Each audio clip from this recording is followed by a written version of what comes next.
Hello everyone, I'm Xiao Gang. As we emphasized earlier, this CDO object means that every UObject has a UClass. This UObject describes the UObject, and at the same time, the UObject stores a default instance object of itself. Then this UClass and this CDO object are both unmodifiable and are defaults. Similarly, how do we create a UObject? First, UObject does not support constructors. It does not allow you to write it this way. Similarly, let's go back to our project. Let's write it here. That is, its constructor looks like this. Or like this. Let's take a look. Wait a moment. Let's click in. Let's take a look at this.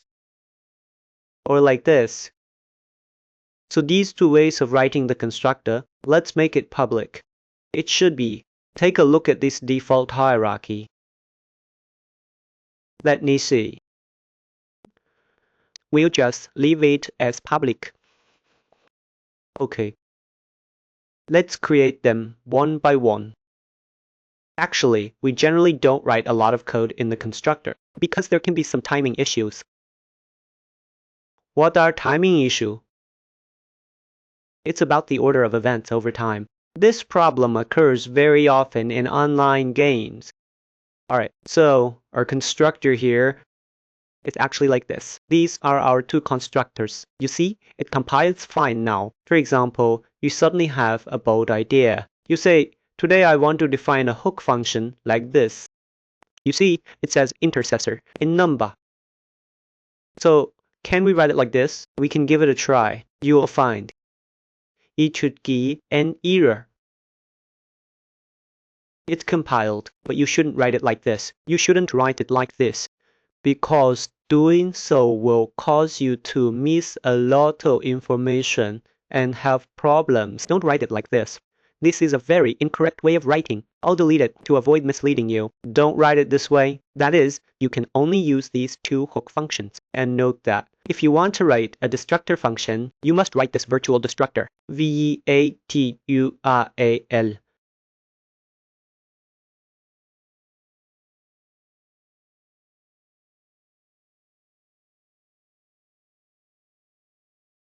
Compile it and see if it passes.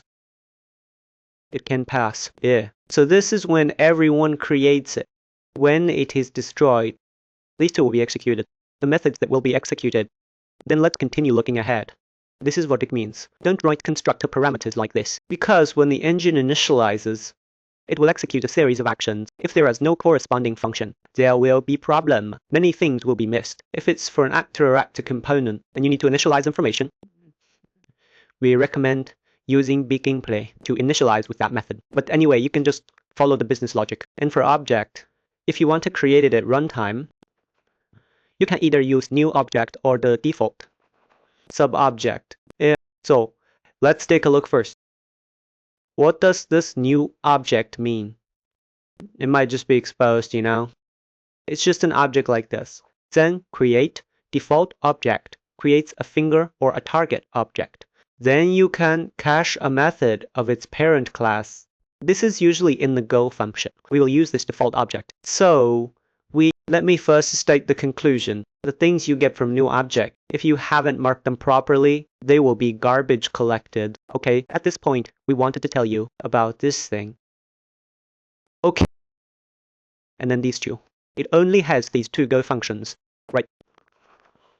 Then we can take a look how we use this scene. So first of all, this default object, let's look at this one first, because we use it often. Actually, in this actor. Okay, in the actor. Let me demonstrate these to you. It shouldn't be him. Here, let me demonstrate. Creating something like a scene main line. It creates one. Use thing component. The new component is inherited from UEC component. It is a component of component that can be trashed, but it has no rendering or collision functionality. This sentence, if you have a deep enough understanding of Blueprint, you should know. Collision volume component, static mesh component, light component, their inheritance hierarchy, In fact, their top-level class is all UAC Kanban. Then they inherit from UAC or Kanban layer by layer, and continuously expand its collision capabilities or rendering capabilities. This is the inheritance relationship of a component. So this is how Karate subject is used. Are there any other places where it is used? Let me open a project here. Let's look directly at the Lyra project. Let's go directly to Lyra's character machine. Actually, it would be better to show you a third-person project here. Look at this place. This place is, see, Korea default subject. This is called Lyra PAL extension component. This is a pawn component. It is used to manage character initialization. You can see it uses this component. And in this place, the health component looks familiar, doesn't it? The camera component looks familiar, doesn't it? So this is how it's used. Then we can take a look. Pay attention. This thing is a pointer. It is not actually our actual object. It is just an 8-byte pointer. Of course, this turbo took might be more than 8 bytes. It just, how to put it, degenerates into a pointer. But in editor development, UObject can provide us with some additional information management features. And this is how it's declared here. It is visible everywhere. Blueprint is only modifiable, then only readable. VSable is visible everywhere. Then some of its meta. This is the situation with this pointer. So this Kolidi default object, we have finished explaining it. Now that we have covered this UObject. Okay, if you don't mind, let's still do a demonstration for everyone.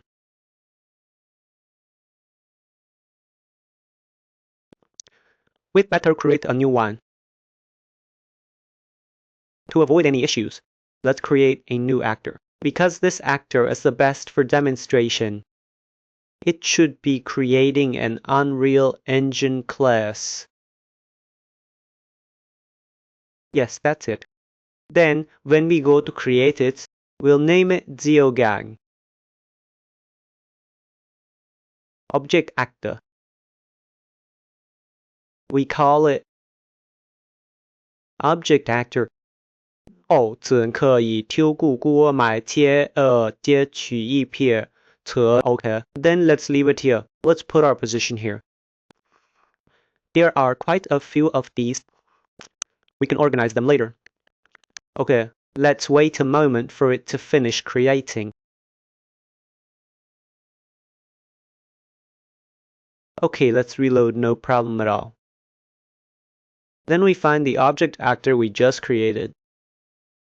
Okay, similarly, let's copy this line of code, paste this line of code for us to see.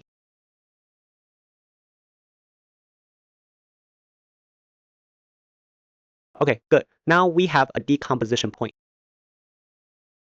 Then we need to define a UObject here. So let's paste the definition we had earlier. Paste this definition. Okay, remember to always paste the definition. We need to change the name. This engine doesn't allow you to rebuild it. Let's just call it Xiao Gang. Object. Right.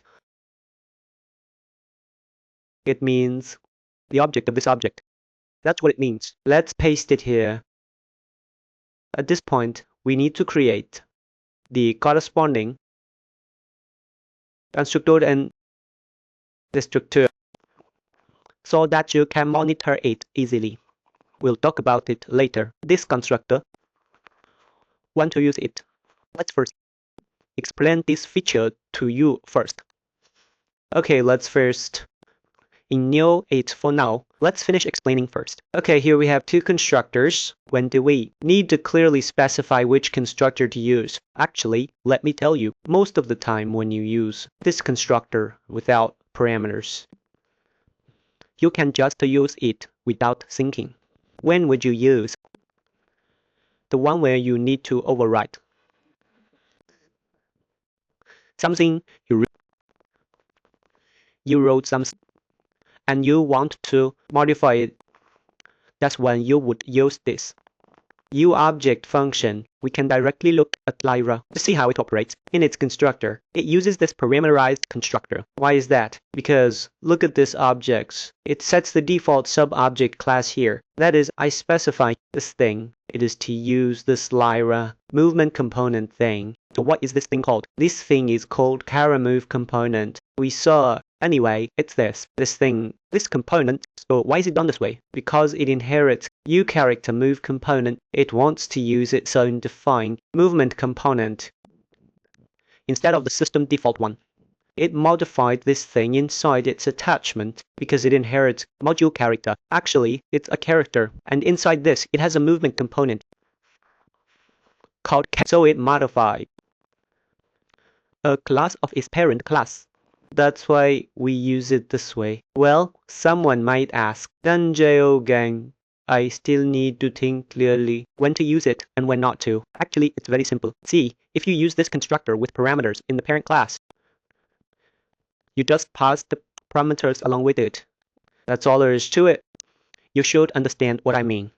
Yeah, right. See, he used all of these. Let me see. It should be the case. Anyway, both of these are usable. That is, if you have the need to modify some properties of the parent class, you use this one with parameters. If not, you can just use the one without parameters.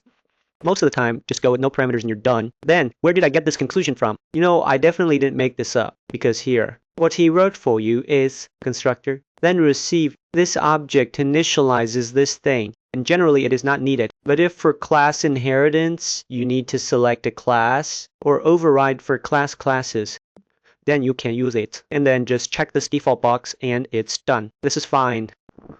Make this clear to you. Then this is called object. Now we let it. We define a property. This property is called int. Let's define one called health. Whether this reflects or not doesn't matter. We'll set it to int32.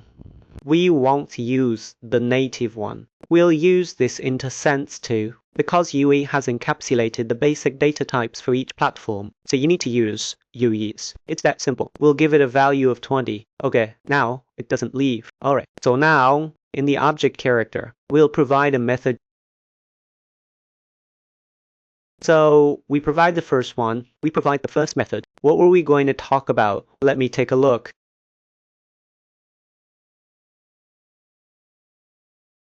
Right, I want to show you an error code. Let's first demonstrate the first error code. That is an error code for object being recycled. Okay.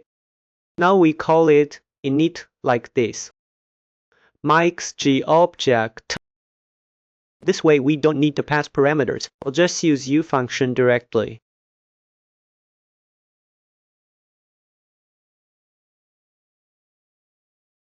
And then here.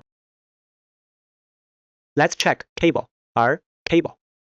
We won't write any messy stuff.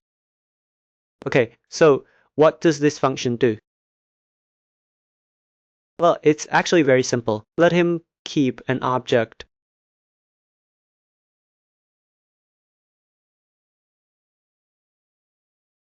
That's him.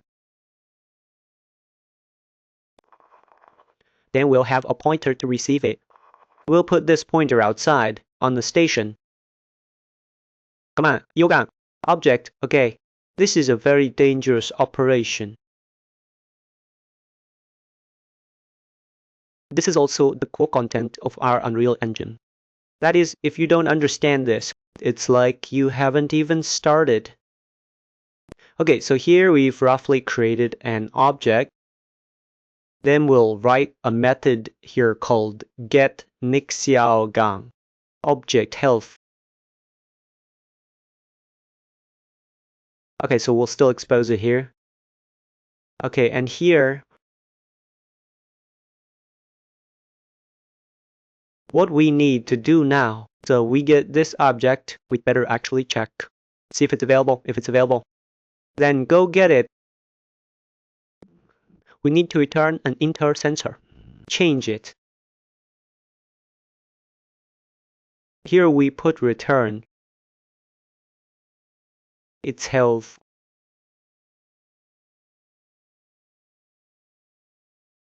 Okay.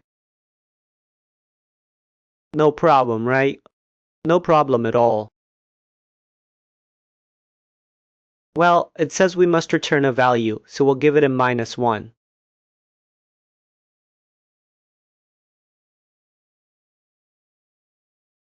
Okay, let's compile it now. Alright, let's start it up first.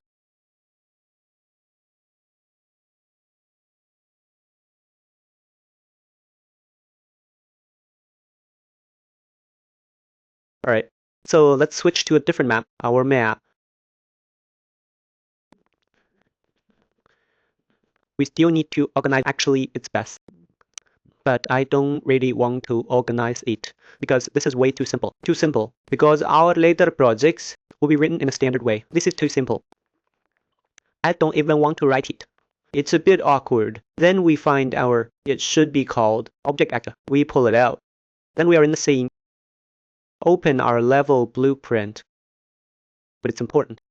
So why spend so much effort to do it this way? First, let me tell you. Then guide you step by step to write this demo. Because these things in my previous tutorials were mentioned, but I didn't forcefully command you to emphasize this. But this is a beginner tutorial. Some mandatory things must be reinforced in your memory this way. Okay? So here we are. Let me take a look. These are all basic functions. Let me see what this function is called. I forgot. Print it again. Okay. Hey, right. Then we need to print this out. Okay.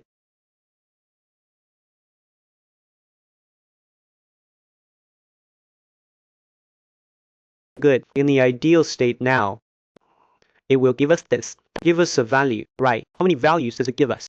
It gives us a value of 20. Let's take a look now.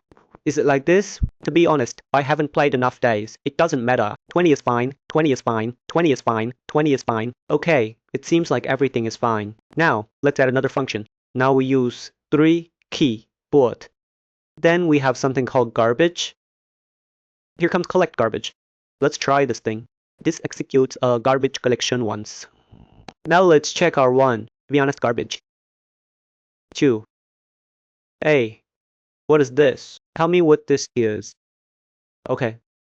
We're not in a hurry. We're not in a hurry to reveal the answer. We're not in a hurry to reveal the answer. We'll just get this function out for you. Write a log somewhere. We'll go into detail about this log later because the log is too critical. So critical that it directly affects your development efficiency. We call it log pump. Then we give a warning. I enter at level 0.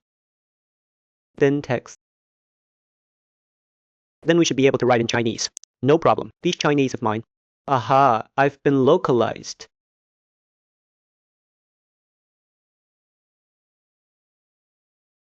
I think this place should be fine with writing.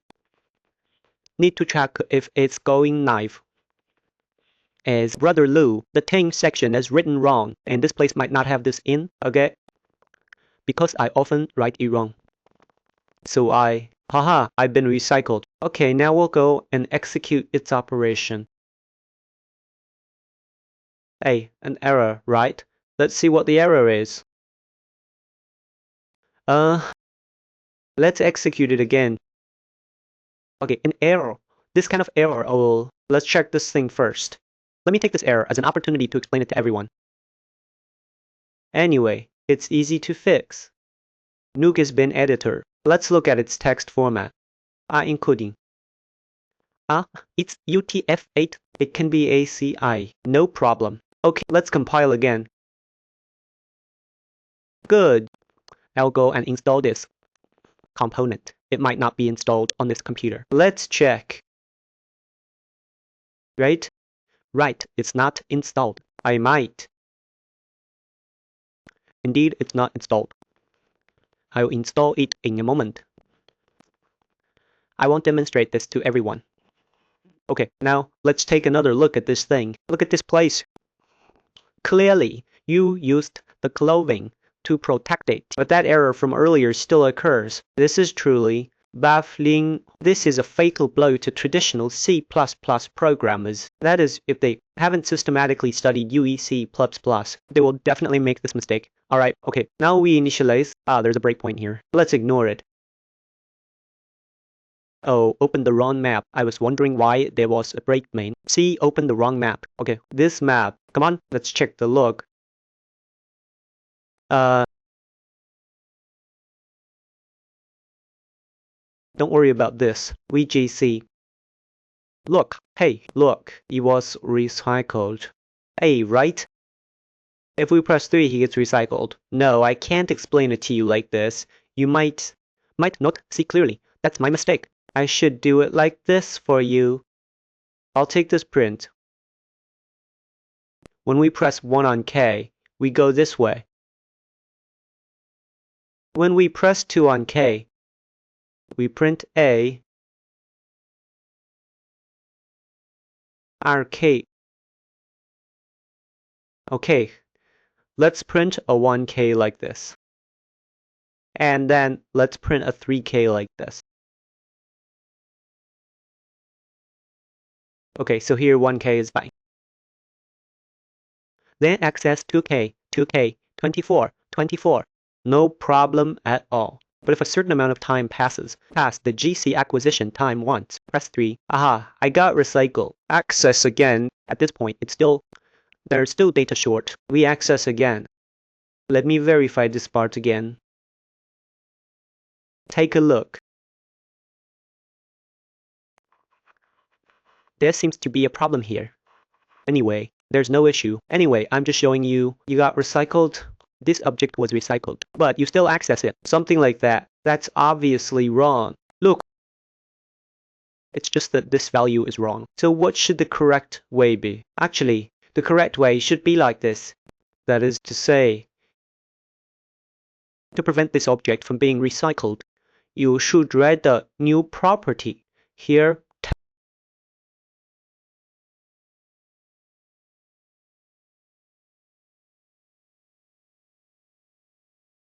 Okay, now let's recycle it again.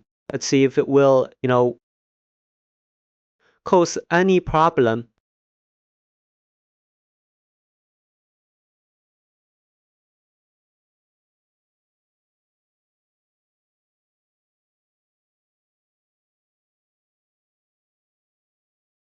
Here it comes. Then we'll deactivate it. Open the raw map again. It's nothing. Small issue. Okay, spawn the death animation. Hey, we've finished spawning the death animation. Then we reversed it. No problem. Now we reclaim it. You'll notice it hasn't been reclaimed because we have an object referencing it, so it won't be reclaimed. So what's another way to write this? Another way is to write it like this after you spawn this object. You'll need to add 8 to the root. Add to root, so it is following along. It will not be reclaimed unless you manually remove it. Remove. Then, during the next GC, when garbage is collected, if it detects that it is not referenced elsewhere, then it will be reclaimed. You have this statement. During GC, if it is not referenced, it will be reclaimed, right? So, the explanation for this part ends here. Okay, so I will emphasize to everyone, we live demonstrate the entire concept of GC. Then I will demonstrate some more. So we emphasize GC. Why emphasize it? That is, UObject should never use the RU operator. All UObjects are managed by Unreal Engine for memory and garbage collection. If you use LU and delete, you won't get away with it. You just can't do that. That is, don't try to implement such code. We can directly wash it for you. Put it here. We don't pee on it. We'll just wash it like this. Let's try to make a video like this. You'll find that you can't even pass the compilation. What is the compilation error? Oh, this is redefined, right? Let's do it like this here. Don't let it make this mistake. You see, you simply can't pass the compilation. because Unreal Engine has overloaded the delete operator for this 6. So this is a very basic GC demonstration. We'll stop the demonstration here. Okay, thank you everyone